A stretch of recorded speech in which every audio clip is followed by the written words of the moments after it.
Hello, hello mga katigs. Ito, part pa rin ng Top of the Hyatt. Top of the Hyatt, ang tawag namin itong bar na maliit na ito. Ito yung bar.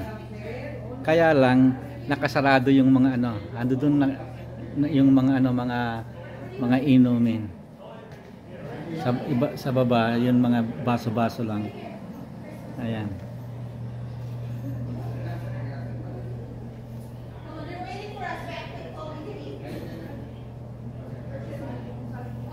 Ito ceiling pala, hindi ko pa pinakita yung ceiling. Ito yung ceiling.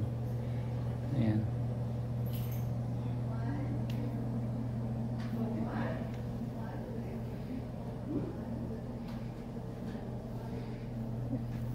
Ito yung ano, ito yung hindi kasi makita kasi nakatalikod kami sa ano eh. Ito yung ano, ito yung downtown. Ayan, downtown. Yun yung ano, yung Marriott. Malit lang ang downtown, ayan. Yung bundok na bundok yan sa ano yan, sa kabila niyan, Mexico na yan. Kasi from here, pag nasa freeway ka, 20 minutes. Makikita mo na yung ano, yung warning doon ano, last exit to the US. Pag linagpasan mo yung last exit to the US, nasa international border ka, nasa Mexico ka na. Kung wala kang papeles, hindi ka na makakabalik dito. Kaya kailangan pag mag-cross ka ng border, yun ano, kailangan may papeles ka kasi papasok ka naman sa USA. Ito yung ano, sa kabila naman ng ano ng downtown. Itong malaki na ito yung ano, yung Seaport Tower.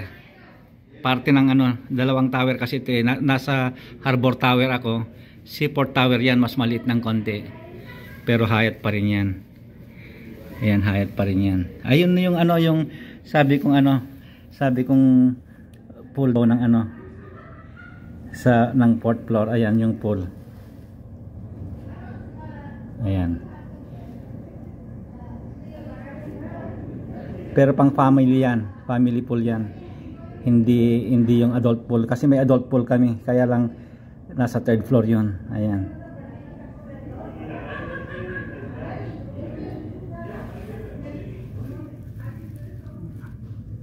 Ayan yung ano, yung harapan ng ano, yung residential yan.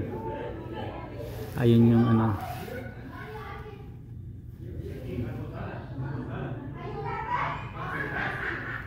Ayan. Okay, okay. Bye-bye.